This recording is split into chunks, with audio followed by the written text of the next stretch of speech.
bantu gereja itu mulu jadinya. Ini juga gereja ini membebani mereka ini. Nah, saya pikir gereja juga tidak boleh membebani bantu gereja itu mulu jadinya. Ini juga gereja ini membebani mereka ini.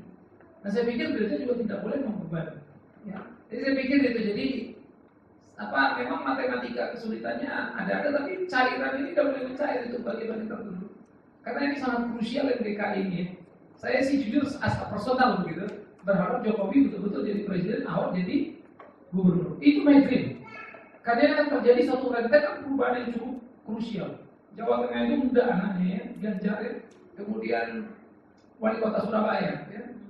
Nggak tahu lah kalau nanti kebongkar kasusnya Jawa Timur, ya mungkin Kofifa naik jadi gubernur. Kalaupun tidak, ya Risma harapan untuk edisi berikutnya. Udah ada stok nih.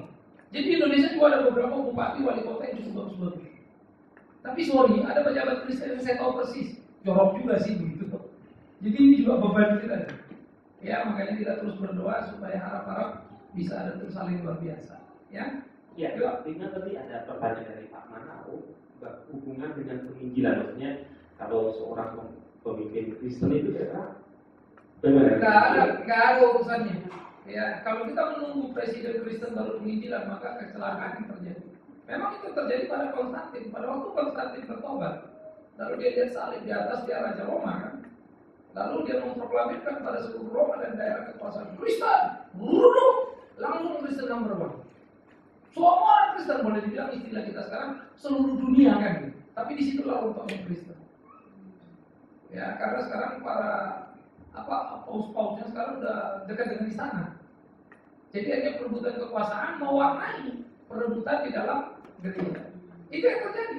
Makanya yang kepausan itu dengan kerajaan itu yang mirip-mirip. Mirip sih. Nah ini memang sejarah kita. Nah Yesus tidak pernah menjadikan seseorang itu pejabat tinggi. Dia nggak pernah bilang pergilah ke seluruh dunia beritakan Injil. Jadi kita mesti memainkan peran. Karena itu sangat bersifat private. Itu bukan masalah. Maka memang saya suka dengan Captain Him Al-Mahfud. Tahu dengan ucapannya. Di PGI dia pidato. Buat apa ada menteri Kristen kalau korupsi? Lebih bagus tidak. Saya 100% setuju dengan itu. Yes, saya lebih suka tidak ada orang-orang Kristen naik ke atas sana daripada koruptor. Ya beberapa pejabat-pejabat kita Kristen itu apa semua. Ya menjilat dia apa ya tidak tahu juga ya di atas atas itu. Kadang-kadang miris juga gitu.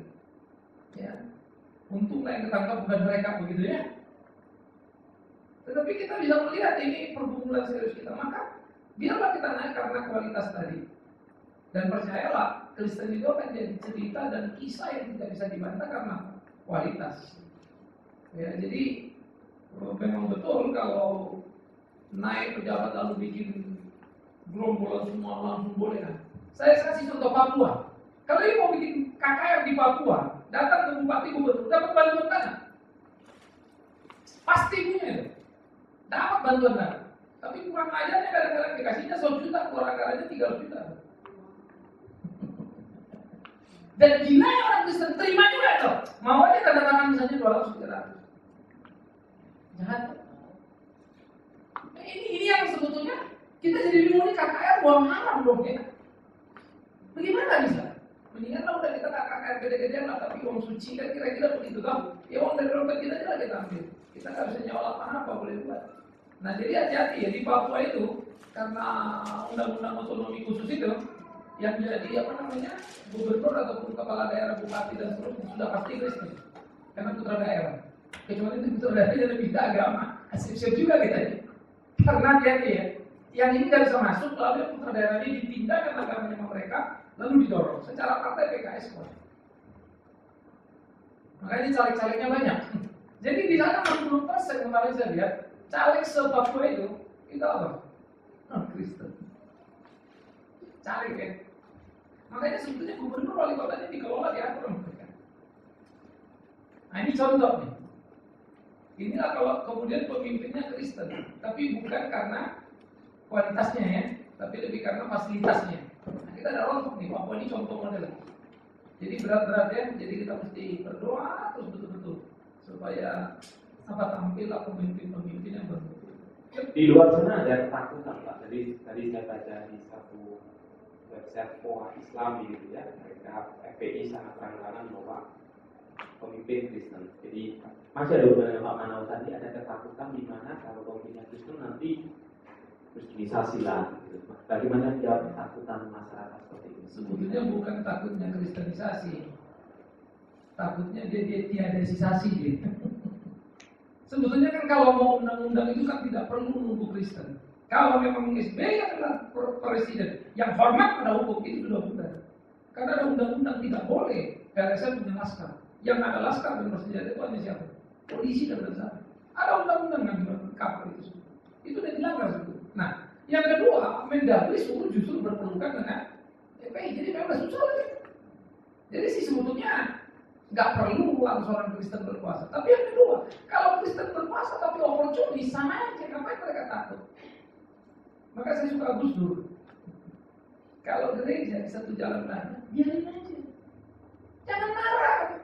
Karena kalau banyak gereja berarti orang Kristen lagi kelahi. Nah, itu Gus Dur tuh. Kita kan takut nih bangun gereja. Gus Dur nggak biarin.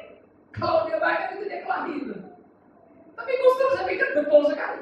Karena kita orang Kristen memang ada gila-gila. Begitu bebas juga kita kurang ajar. Ini mall cuma ruko. Ini GBI, ini GKI, itu GBI beda lagi. Satu teren itu bisa lingkup gitu. Nah, jadi balik lagi tadi, mereka ini punya kaki yang berakar. Lalu sebetulnya kalau mau dibilang membela Islam, orang Islam sendiri nggak suka kok. Bagaimana ceritanya? Iya kan? Nah cuma saja presidennya yang lain kan. Jadi kalau Jokowi naik jadi presiden, ya, lalu dia tutup misalnya, ya dia kan presiden, bukan Kristen. Ya, kalau Pangdam kita serius aja mau ngurusin, ya, jadi nggak usah retorika duluannya, mana yang benar, mana yang salah. Kalau saja Kapolri kita tegas, semua beres. Tapi 10 tahun terakhir ini problem kita memang agak berat. Seorang Kapolres kita pernah ngobrol, ya dia bilang gini, Pak ada keributan kerusuhan, kita suruh beres, gampang. Tapi salah-salah pas kita beresin mereka ribut, ada yang berdebu, luka atau apa. Kita bisa diserbu loh Pak. Diserbunya apa? Isu pelanggaran HAM kan ya, lalu luka korban. Gilanya katanya, atasan cuci tangan semua. Jadi sejak itu Kapolres tidak ada mau turun sebelum disebut. Ya kejadian lah semua. Pokoknya kalau dari isu nggak mau, pokok sebelum ada stres. Karena mereka belajar dari kasus siapa? Susno itu disuruh dilepas. Jadi dia ngapain? Gak ada kabar kita. Nah jadi memang sekarang kita agak chaos. Ya, semoga Jokowi presiden. Iya. Kalau dilihat yang dikenakan narasumber memang sudah tahulah caranya kemana. Kita akan masuk sesi pertanyaan berikutnya. Pak Hendy, kemudian Pak Hendy, 4 dan terakhir ya. 1, 2, 3, 4. Oke, Hendy terlebih dahulu. Oke, saya akan berbicara kepada Bapak Berdua. Selain dan Pak Fikran, kita tahu tadi leadership itu memang salah satunya adalah kuncinya punya integritas ya, dan juga punya karakter. Banyak saya melihat juga banyak pemimpin Kristen kandas, belum bertanding itu udah lepas tanding dulu. Satu, kedua juga banyak hal-hal yang kadang-kadang tidak memberikan warna integritasnya itu sendiri. Sehingga gimana dia menjadi seorang pemimpin gitu. Kadang-kadang suara kita tuh euforianya lebih cenderung branding. Ini kalau Kristen wah pasti hebat. Nanti dulu hebat bagaimana gitu. Nah tentunya kita ini yang Kristen tentunya harus bisa memahami pemahaman integritas itu apa dan juga karakter apa dan bisa memberi pengaruh apa dan tentunya dari kepada Pak Bima sebagai gereja sebagai komunitas yang bisa memberi pengaruh pada komunitas Kristen, tentunya kita ini harusnya punya pembekalan walaupun sudah dibedah di dalam Alkitab, tapi how untuk melangkah itu mentransformasikan bahwa kita betul-betul bisa berinteraksi kepada dunia luar itu seperti itu. Itu saja Pak. Satu. Pertanyaan kedua. Harusnya tadi ya Bapak. Ya. Pertanyaannya bersetar. Terima kasih buat waktu yang diberikan kepada saya. Perkenalkan nama saya Damus dari Damus dan Budi. Tinggal di asrama mahasiswa Kalimantan Barat di Jakarta.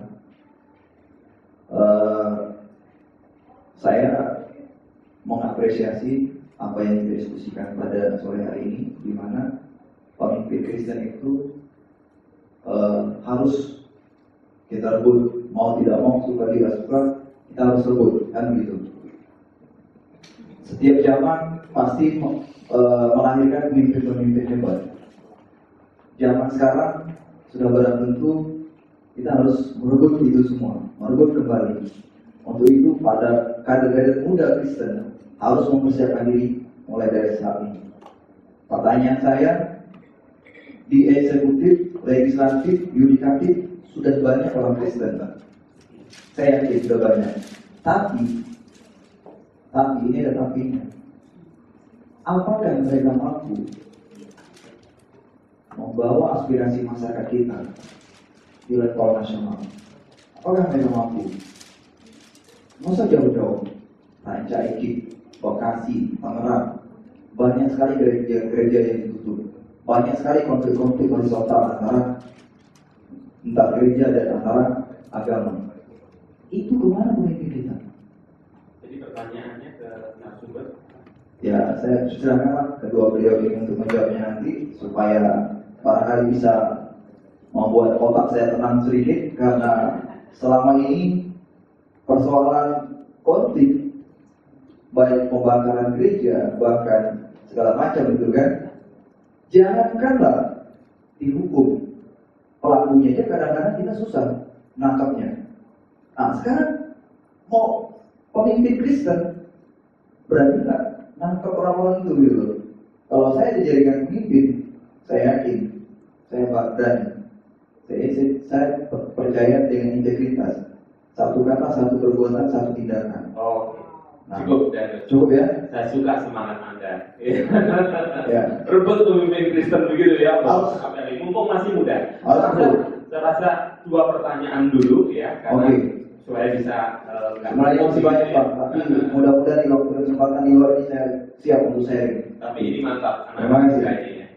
Pak Victor dulu nih tentang pertanyaan dari Pak Hendy dan juga nanti komentar tadi kegelisahan dari Hanus, seorang anak muda dari Kalimantan. Yang pertama tadi tentang integritas atau karakter yang seperti apa, gitu ya, kurang lebih ya Pak ya. Kalau Pak Andi sih tadi saya kira bukan betul-betul pertanyaan, sekaligus sharing aja kali ya, atau melengkapi apa yang sudah kita bahas. Yaitu betul-betul pemimpin itu harus satu kata dan perbuatan itu berintegritas. Lalu orang yang baik bukan hanya sebagai pemimpin ke publik, tapi juga di dalam. Dia baik misalnya rumah tangga, anak-anak dan lain sebagainya. Makanya susah kalau pemimpin itu memimpinnya baik ke publik tapi rumah tangga berantakan, itu repot juga jadinya. Itulah integritas ya, agak holistik gitu ya, menyeluruh gitu. Tapi kalau urus udah bagus, Ya itu kelebihan. Cuma masalahnya udah bersihin udah jalan. Cuma masalahnya walaupun ini bercanda, tapi itu betul serius, itu beban.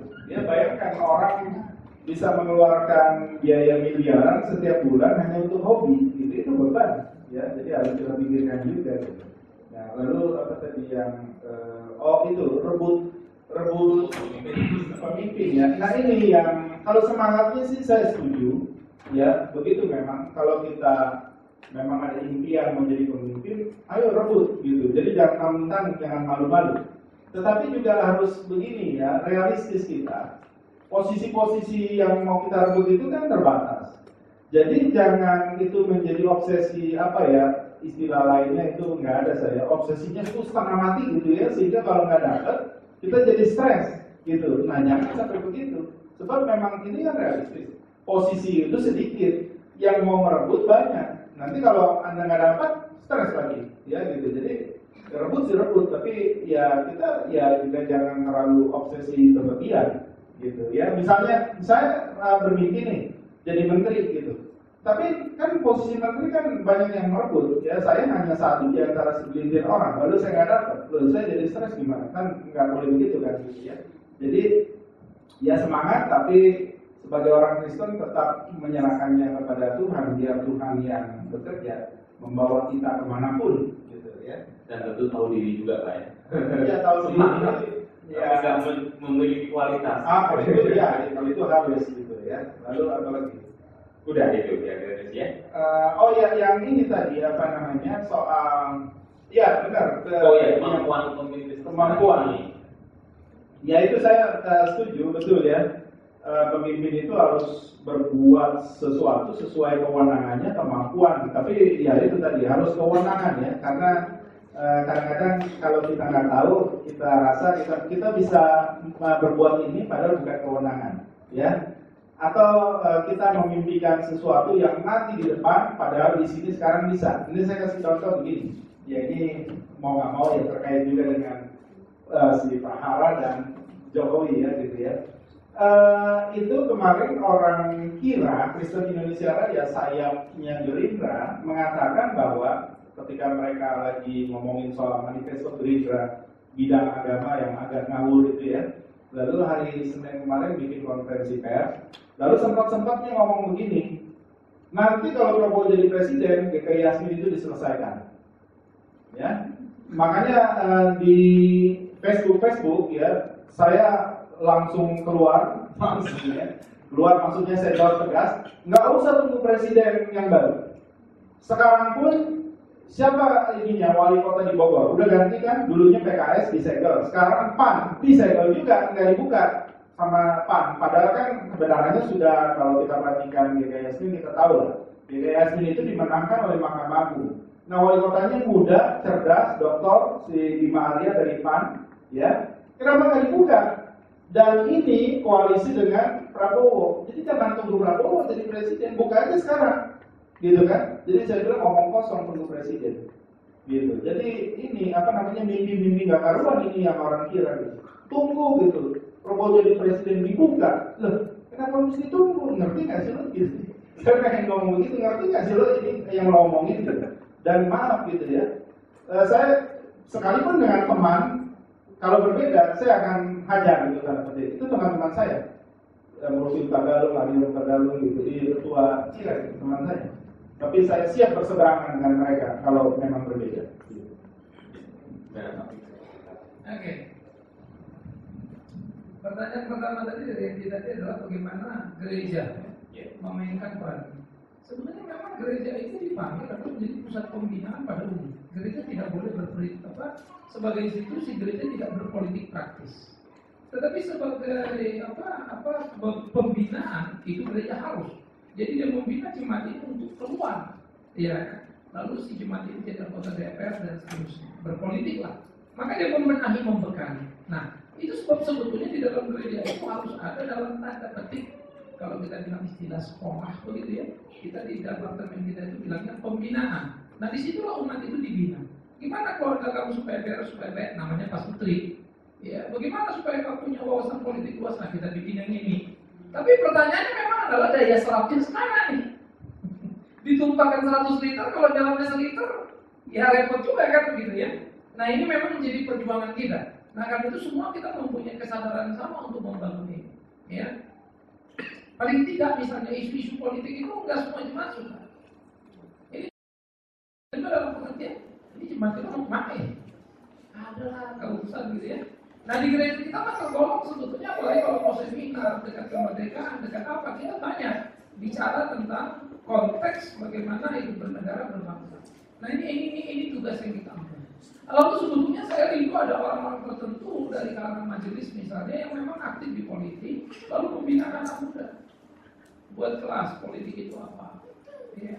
Lalu pemuda juga nanti ya misalnya studi itu bagaimana? Kan ini teknik-teknik yang diturunkan dari yang senior kepada yang junior. Karena memang gereja adalah pusat kaderisasi. Gereja itu kan pusat komunitas, sehingga outputnya memang harus bagus. Nah, ini kita lengkapi. Tapi kembali lagi tadi waktu diberi daya serapnya sejauh mana. Namun sekalipun daya serap itu rendah, yang memberi ini kita juga nggak boleh putus asa. Harus terus dan terus. Ya.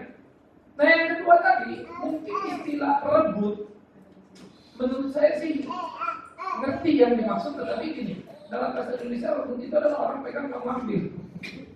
Dan kita kan di situ sebetulnya, karena kita tidak sedang berkelahi dengan agama lain. Ingat ya, kita tidak berkelahi dengan agama lain, kita berkelahi dengan kelaliman, dengan ketidakbenaran. Jadi ini harus hati-hati dulu ya. Jadi tidak penting yang saya bilang tadi, Kristen jadi menteri, kalau koruptor ngapain? Mendingan nggak ada, kan gitu ya.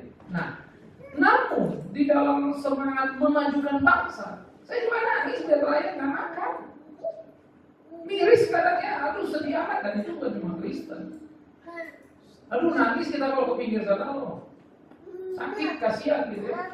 Sehingga ini menjadi perjuangan kita bersama bagaimana mengangkat hak hidup rakyat ini. Di kampung-kampung itu di Jawa Timur kemarin cari air saja susahnya setengah mati, sampai air apa namanya ada kumbangan itu mereka pikir-pikirin ambil air. Ya udah jelas mau dipikir-pikirin kotorannya kan, tetap aja itu air kotor dimasak. Saya nggak ngerti, ya ada hujan. Sehingga memang ini menjadi penting. Nah karena itu kalau kita tanya banyak pemimpin Kristen maju, tapi mereka tidak ini. Betul. Tapi saya kan balik lagi, siapa yang milih? Kita juga kan. Nah, oleh karena itu ini penting juga bagi kita untuk mencermati, karena itu memang perlu kedewasaan. Dan kedua, sebenarnya tadi si Danus ya, kamu punya beban dan di dalam politik. Ayo, pompa semangatmu, kembangkan dirimu, belajar. Lalu kamu mesti menjadi orang yang bertanding. Tapi siap-siap sendirian, gak usah apa-apa itu. Jangan tunggu didukung orang. Pak, gak ada yang dukung saya, gitu ya. Ngapain kau tunggu yang dukung? Kita bikin sekolah di Kalimantan juga nunggu orang gitu kan. Nah, daripada kita capek teriakin pemerintah yang kupingnya budak, ya mendingan kita kerja. Ya, lalu kita garap satu demi satu apapun yang bisa kita kerjakan. Ya. Ketika kemudian kita mengembang, nah ini perlu waktu nih, nggak bisa sekejap. Nggak ada kita duduk setahun di pemerintah lalu merubah supaya nggak bisa tuh. Selalu perlu waktu. Makanya Prabowo, si Jokowi dan si Ahok ini setahun setengah kurang lebih itu menurut catatan seluruh gubernur di Republik Indonesia yang pernah ada, ini rada gila nih. Cepatnya setengah mati. MRT deal, normalisasi kali deal, waduk apa normalisasi waduk jalan 2 kan? Kalimalang yang jalur berapa timur itu sekarang apa namanya? Banjir Kanal Timur, udah dibikin coretan. Wah, itu gila tuh. Hebat itu. Baru kali ini kemudian anggaran muncul 72 T ya. 72 triliun anggaran DKI orang. Gila kan? Kemana aja tuh duit selama ini? Wah itu hebat. Nah, diperlukan memang orang-orang yang rada gila dalam kerja. Dia nggak pusing, dia mau pakai dasi apa kayak, mau naik mobil apa kayak, yang penting dia kerja. Nah Jokowi, Ahok bisa, kau pun bisa. Nah tinggal komentar lagi. Cuma nabung dulu ya. Nabung dulu, jadi bunganya banyakkan dulu baru pakai modal. Ya, jadi saya pikir ini memang menjadi kompetisi yang penting bagi kita. Ya. Nah, kita masuk ke pertanyaan terakhir ya,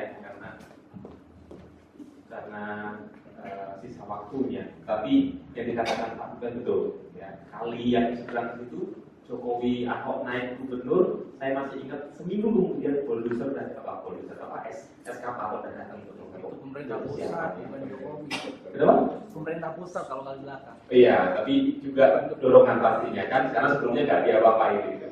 Martin dulu baru Freddy sebagai pertanyaan terakhir. Terima kasih. Nama saya Martin. Jadi setelah saya mendengarkan, saya setuju dengan bagaimana kalau pemimpin Kristen itu belum tentu Kristen. Saya setuju di situ. Nah, karena kenapa? Pemimpin Kristen itu suatu yang berbeda dengan pemimpin sekuler. Pemimpin Kristen itu sudah ditulis oleh Paulus karena kita sekali di dalam 1 Timotius 3. Nah, lalu pemimpin sekuler belum tentu dia nggak punya hal seperti itu yang dikatakan Paulus. Tapi bisa juga punya seperti itu. Nah, cuma masalahnya pemimpin Kristen itu memuliakan Allah. Nah, karena pemimpin sekuler kan beda, tetapi dalam karakternya pasti ada di dalam hal itu. Nanti 1 Timotius 3 itu jelas sekali. Nah, saya setuju juga dengan Pak Victor Silayan yang mengatakan statement pemimpin adalah pengaruh. Nah, itu saya pernah baca bukunya Oswald Sanders dalam Christian Leader. Dia bilang pengaruh adalah pemimpin adalah pengaruh. Nah, itu dia Pak. Nah, pertanyaan saya sebenarnya, saya melihat di Indonesia ini pemimpin itu seolah-olah seperti ada dua. Kenapa? Karena pemimpin di Indonesia selain presiden ada legislatif. Nah, legislatif ini kan kalau mungkin ini Jokowi masuk ya, dia mungkin bisa terganjal di situ karena hampir separuhnya itu legislatif dipegang oleh Prabowo. Nah, lalu bagaimana nih tanggapan Bapak? Lalu yang kedua, ada isu mengenai tentang pemimpin Indonesia itu seperti boneka, karena negara luar memberikan pengaruh dana gitu. Nah, saya nggak tahu negara siapa isunya, apakah benar atau tidak saya tidak tahu ya. Tapi kalau memang seperti itu, bukankah negara luar itu mayoritas, nah, saya pakai kata mayoritas, kebanyakan orang Kristen ya. Nah, itu Israel lah, negara Eropa. Nah, kenapa mesti akhirnya pemimpin yang non Kristen? Iya. Dua pertanyaan itu saja. Pertanyaan sih, meskipun yang pertama agak melenceng tapi nggak apa-apa nanti tapi kalau konsep ya soal tadi gua pemimpin tadi ya. Satu lagi. Terima kasih Pak Kantor buat kesempatannya. Saya mau meneruskan apa yang sempat dibilang sama Pak Anang mengenai Yesus berpolitik. Saya kok jadi teringat waktu Yesus meminta menunjukkan uang logam itu, dan Yesus bilang berikan sama Kaisar apa yang begitu dan sama Tuhan yang begitu. Nah, yang mau saya tanyakan kepada Bapak narasumber berdua, kalau saya menginterpretasikan yang Yesus menunjukkan mata uang logam itu, jadi yang penting bagi saya ini memberikan kewajiban saya kepada negara melalui pajak. Sudah selesai kehidupan berpolitik saya. Dalam arti saya nggak terlalu tertarik lah mengikuti kegiatan politik ini. Misalnya kalau dengar Pak Bikman atau Pak Victor bicara politik kayaknya kayak ini bukan hanya rajin baca Alkitab, tapi rajin juga banyak orang ikuti berita TV. Sedangkan saya dalam satu hari setengah jam aja saya membaca melihat mengikuti politik gitu. Jadi yang mau saya tanya, betul nggak menginterpretasikan yang dibilang Yesus itu yang penting saya bayar pajak, saya ikut peraturan, udah saya nggak terlalu tertarik mengikuti berita-berita politik. Baru saya kalau pulang kerja lebih bagus saya tidur dibanding atau misalnya saya pakai waktu yang lain aja gitu. Sebab saya nggak punya kapasitas, saya nggak terlalu tahu banyak mengenai politik ini. Itu saja. Oke. Satu lagi pertanyaan, jadi nanti pertanyaan Martin nanti jawab Victor dan Freddy yang tadi soal Yesus tadi jawab dan satu lagi ya. Selamat, silakan. Pak, maaf pertanyaannya di Topis mungkin. Kalau di Solo Franciscus Rudi naik karena gubernurnya naik. Terus moga-moga di apa namanya? Di sini Ahok naik juga karena gubernurnya naik. Terus kalau di pemerintahan pusat presiden misalnya Megawati naik karena siapa namanya? Gus Dur diturunkan. Mungkin ya seperti tadi mimpi aja. Apakah mungkin setting licik semacam ini bisa dibuat, seberapa besar kemungkinannya untuk dibuat, misalnya orang Kristen menyeting supaya ada wakil presiden dari Kristen lalu presidennya dalam jangka dekat diturunkan dalam tanda kutip. Seberapa besar mungkin lah kemungkinan siasat licik semacam ini bisa dibuat untuk kalau tadi meminjam kalimat teman-teman, kita harus rebut. Seberapa besar kemungkinan mungkin secara etika politik seperti apa? Kalau Pak Bian mungkin secara teologis apakah ada ya liciknya gitu ya. Oke. Pertanyaan dari Martin dulu Pak. Tadi tentang apa? Oh, satu lagi, masih satu lagi ya. Waduh. Ya udah. Oke, waktu aku lihat tema ini, saya berpikir bahwa ada tendensi melihat realita yang ada bahwa sepertinya kita pesimis untuk seorang pemimpin Kristen bisa hadir gitu ya. Terus tadi waktu aku lihat jawaban dari Pak Victor bilang kalau kita melihat kondisi politik berarti ini sangat situasional gitu Pak. Pertanyaan saya, kalau situasinya seperti ini terus, apakah sangat sulit pemimpin Kristen itu akan pernah naik-naik gitu Pak? Itu yang pertama. Yang kedua, apakah kemungkinan ini terjadi? Karena aku pikir kalau kita punya konsep Kristen dan kesatuan Kristen, harusnya setiap situasi itu tidak memoderkan semangat untuk tetap harus hadir.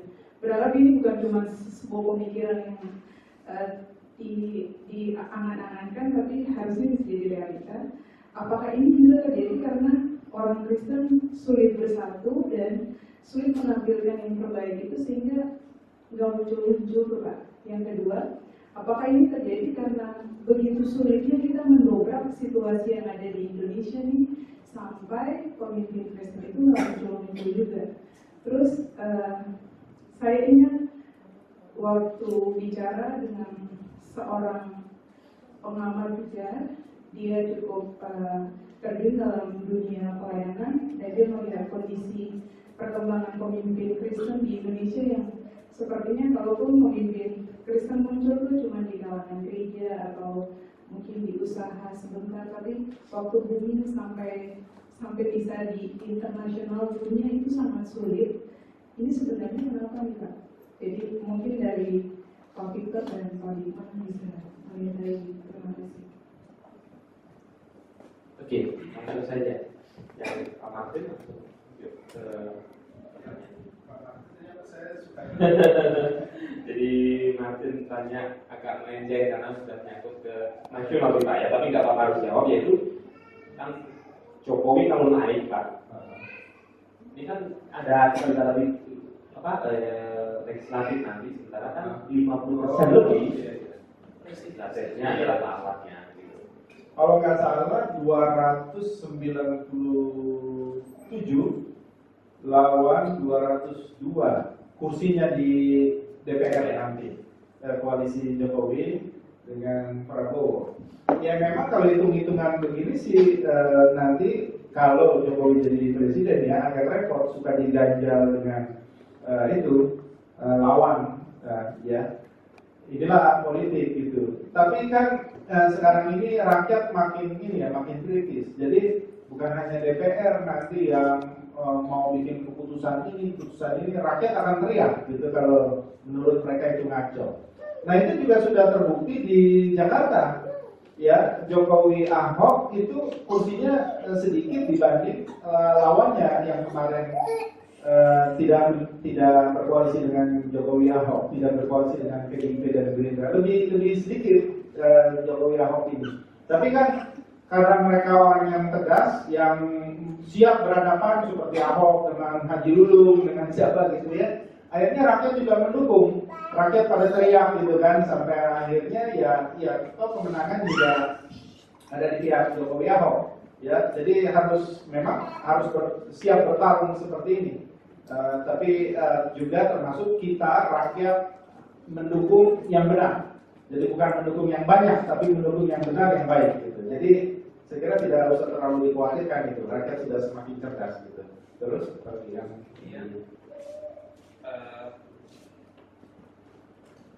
tadi kalau mempertanyakan tentang isu keterlibatan asing ya, di mana ada dana masuk, apakah memang itu benar atau tidak? Mungkin Bapak bisa jawab sebagai pengamat. Saya lebih suka bicara dengan data yang tertulis ya. Saya kok belum pernah membaca keterlibatan asing maksudnya dalam membantu Jokowi atau gimana gitu ya. Ya tentunya kalau diarahkan dari data tadi. Dalam membantu Jokowi saya belum baca data yang tertulis soal itu.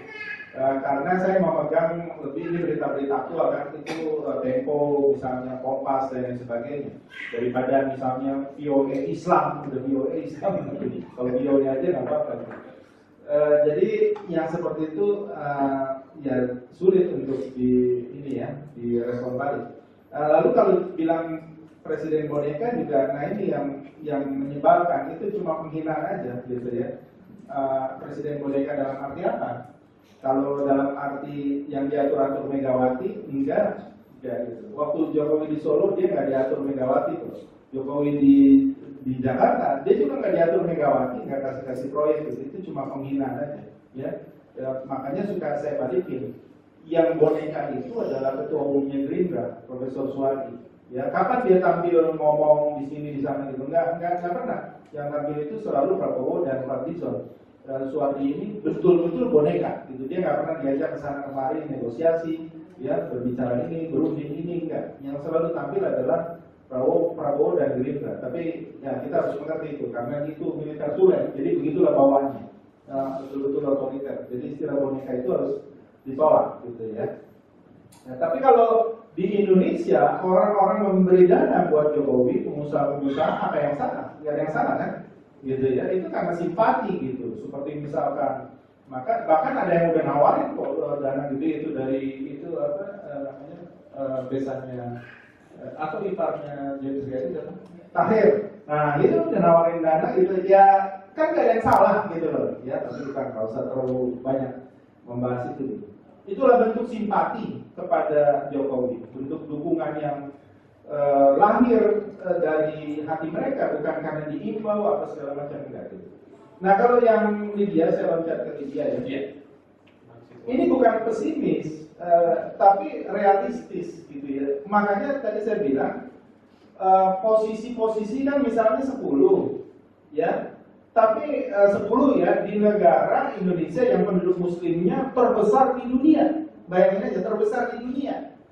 Masa 10-10-nya itu mau ditempatin oleh Kristen gitu, atau 9 nggak Kristen? Tentu saja enggak ya, karena itu posisi-posisi yang lebih banyak politik, sehingga situasi menghendaki ya yang lebih realistis adalah yang muslim, terutama karena dia penduduk terbesar mayoritas di negara ini.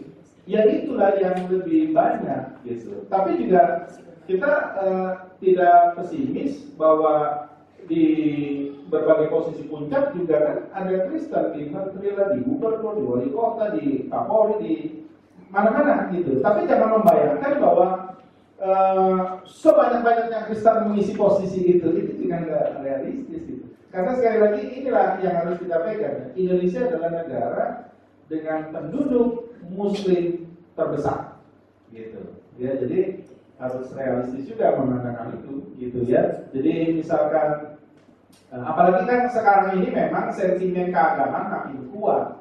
Jadi kalau misalkan kemarin ya, misalkan saja Jokowi memasang Luhut Panjaitan sebagai cawapresnya, itu yang saya sukai, gitu ya, terus terang gitu. Tapi akhirnya saya realistis juga, nanti mayoritas Muslim menolak, ya gitu. Dan kalau menolak resikonya udah macam-macam tuh, udah bikin inilah bakar, ini bakar itu kan bisa sampai begitu. Akhirnya ya udah, ya terimalah kalau yang dipilih adalah JK. Ya, tapi nanti ada sentimen lagi itu ini dan ini. Tapi nanti lain waktu lah membahas itu ya. Ya kalau Jokowi juga menjadikan Ahok sebagai cawapresnya, itu pun sekalipun peluangnya besar, itu juga akan rakyat banyak yang bergerak yang nggak suka ada Kristen di posisi nomor 2 itu. Gitu. Ya kalau gubernur sih masih bisa diterima karena itu Jakarta ya. Tapi di Indonesia nanti banyak yang tidak bisa terima. Jadi realistisnya harus di situ. Walaupun bukan nggak mungkin ya, cuma kita berjalan seiring waktu aja supaya rakyat makin rasional. Jadi untuk saat ini ya, Iya. ya. Strategi liciknya sama tadi Pak. Saya nggak melihat bisa. Mungkin kan nggak bisa. Iya. Ini aja coba mau pasang cawapres Kristen. Ini kan Jokowi juga realistis. Kenapa dia nggak pasang Luhut atau pasang siapa gitu kan? Walaupun dia suka dengan Luhut, dia udah kenal dengan Luhut udah lama loh. Berbisnis dengan Luhut gitu, udah lama gitu. Dan Luhut juga senang sama dia gitu. Tapi akhirnya dengan realistis dia harus pilih JK. Oke, gitu. Ya, tapi kan tadi. Oke, yang pertama mungkin ini hati-hati kita mencermati. Inilah pentingnya sebetulnya wadah begini. Sistem di negara kita ini presidensial, bukan parlementer. Eksiden yang terjadi zaman SBY ini memang presidensial yang tidak punya kekuasaan kepresidenan, digadaikannya dirinya pada koalisinya. Ya, dia mau bilang apa pun seperti siapa yang mau melawan, selama yang dibuat berpihak pada rakyat. Contoh Jokowi Ahok tadi yang sudah digambarkan 70-30 tuh. Mestinya kan kalah kan? Tapi bisa kita lihat kan, Alun bilang ini bilang ini, PKS, wah yang muncul rakyat. Mendan saja dimaki-maki mau berbagai lesen kan? Hanya karena bilang ya mesti dengerin orang tentang Lurah Susani itu kan. Nah, jadi ingat dulu kita parlementer. Jadi eksekutif itu udah pure eksekutif. DPR itu mengontrol kalau salah dia ngawasi. Tapi kalau benar nggak boleh takut. Jadi ini persoalannya adalah bersih apa enggak, itu aja masalah. Ya, jadi kalau soal bersih jangan takut, nggak ada masalah. Ya, soal asing sih, di mana juga asing pasti ikut main. Tapi jangan pikir kepala kita dibeli. Itu nggak ada urusan di situ. Nah, biasanya kepentingan asing seperti ini proyek dikasih asing, proyek kasih asing. Nah, tapi ada yang memang realistis. Minyak mana bisa dikelola sih mesti kan? Sehingga memang asing punya teknologinya. Cuma pembagiannya berapa kan itu yang penting. Sama kayak Freeport. Ya, ini kan juga lagi terus baginya berapa nih, itu aja. Jangan sampai merugikan kita. Tapi memang teknologi kita harus akui. Jadi anti asing itu omong kosong besar itu. Apalagi dalam era globalisasi sekarang. Ya, ini penting. Sistem kita mesti kuasai. Nah, kembali ke yang kedua tadi. Nah, misalnya kita bilang Yesus itu kan cukup jawab begitu saja. Hati-hati, itu jawaban bukan itu. Jawaban itu mendalam kan. Ketika dibilang bayar pajak apa tidak, Yesus bilang berilah apa yang harus wajib kau beri kepada Kaisar, kepada Allah apa yang wajib kau beri kepada Allah. Dia sangat mengerti politik. Karena dia baca, maka pulang jangan tidur. Baca dulu, ya. Kalau Yesus bilang misalnya, bayar pajak, langsung orang-orang Farisi ini akan lapor sama orang rakyat. Itu si Yesus itu suruh kita bayar pajak. Ngaku mereka karena bayar pajak itu sama siapa? Penjajah sama ini. Tapi kalau Yesus bilang tidak, kelompok Herodian, kelompok Herodes lapor ke Pontius Pilatus. Oh, si Yesus itu gila, ditananya orang bayar pajak. Ditangkap oleh Yesus sebagai provokator. Jawaban Yesus begini, karena dia baca politik yang lain. Makanya saya juga baca terus. Saya juga belajar karena pengen seperti Yesus juga kan ya. Nah, jadi justru terbalik kita mesti baca. Tetapi beri pada Allah yang apa kau beri pada Allah, maka teologi politik dua sisi itu Yesus kuasai. Itu hebatnya. Karena sebetulnya tidak mungkin teologi kita ini mau diaplikasikan kemana? Iman kita mau diaplikasikan kemana? Dalam bernegara di mana? Ya politik. Itu kan aplikasi imannya itu kan di politik itu kan ya. Kalau dalam agama, kalau dalam sosial kan tentu gerakan massal untuk nolong orang kan gitu ya, bantu orangnya. Jadi ini penting setengah mati. Jadi harus baca terus ya, sering-seringnya www.reformasi.com ya. Kemudian tadi ke selamat. Memang selamat ini karena pertanyaannya imajinatif, ya jawabannya juga mesti imajinatif. Ya. Jadi rasanya kalau sampai orang bisa ngatur gitu, itu mah ya campur yang ngatur. Kalau sampai dia bisa ngatur wapres lalu diganti presiden, ngapain capek-capek? Langsung aja presiden. Ya, ngapain capek-capek muter kan? Nah, tetapi memang matematika politik yang kita sebut tadi itu memang harus diperhatikan. Nah, waktu di Solo ini memang trennya menarik. Di Solo akhirnya Kristen. Nah, tapi Jokowi sudah 2 kali, jangan lupa ya. Lalu dibawa ke Jakarta. Jakarta dapat lagi pasangan Kristen. Tapi itu dalam tanda petik, by accident. Bukan by design. Jadi Jokowi Ahok itu ketemunya belakangan. Itu bukan by design dan selamatnya. By accident itu. Sayang karena Pak Jokowi bukan selamat. Itu aja persoalan. Ya, kalau by accident kamu yang dipilih lalu Gerindra masukin, ya sudah selamat Prabowo namanya kan. Nah, karena jangan lupa Ahok kader siapa? Sekarang sebelumnya kader Golkar itu. Jadi lalu Bupati Belitung sampai Golkar masuk ke Jakarta, tapi partainya nggak mau. Begitu partainya nggak mau, disambar sama si Prabowo. Ini matematikanya kita mesti lihat. Dan untuk pilihan itu Prabowo mendukung Jokowi. Kesalahan Prabowo adalah melawan Jokowi. Itu kesalahannya. Kalau mendukung itu benar. Ya, nah, jadi kita bisa melihat di dalam badan seperti ini itu terlalu jauh. Kalau bisa, berarti itu hebat. Kenapa yang ditanya oleh Lydia tadi sebetulnya ada orang bilang gitu, repotnya pengamat tuh memang terlalu banyak mengamati tapi sendiri tidak produktif. Ini memang tidak. Nah, orang Kristen sebetulnya paling memang kurang berkualitas. Jangan bilang di dalam panggung umum misalnya ya. Dalam panggung gereja pun yang namanya pemimpin, kasih tahu saya siapa yang bisa dicontoh. Kalian bisa itu pakai jari. Nggak habis 1 tahun ini untuk nunjukin orang yang punya pengaruh di Indonesia. Nggak habis cuma 1 jari tangan itu. Nah, artinya orang yang bukan saja posisi dan mampu bicara didengarkan, tapi juga integritasnya. Susah kita ketemu gitu kan? Yang kalau negara siapa presidennya enak dan diminta dia bicara kan, tapi integritasnya begini kan begitu. Ini kan yang susah. Tetapi bukan tidak bisa kan? Nah, karena itu balik lagi tadi ini adalah kompetisi personal kita, kompetisi kita untuk mengisi kekosongan ini. Sehingga bagaimana kita bisa mengisi itu, ya? Tapi memang dalam situasi sekarang kita agak miris karena begini. Zaman Pak Harto, think tanknya Pak Harto siapa? Kelompok think tank Pak Harto itu banyak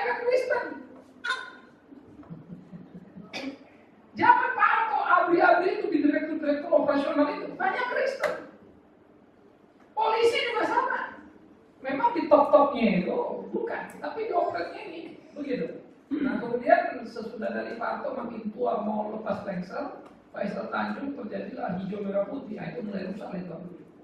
Habislah orang-orang Kristen. Nah waktu hijau merah putih sama abu hijau itu mahkotanya ya Prabowo itu.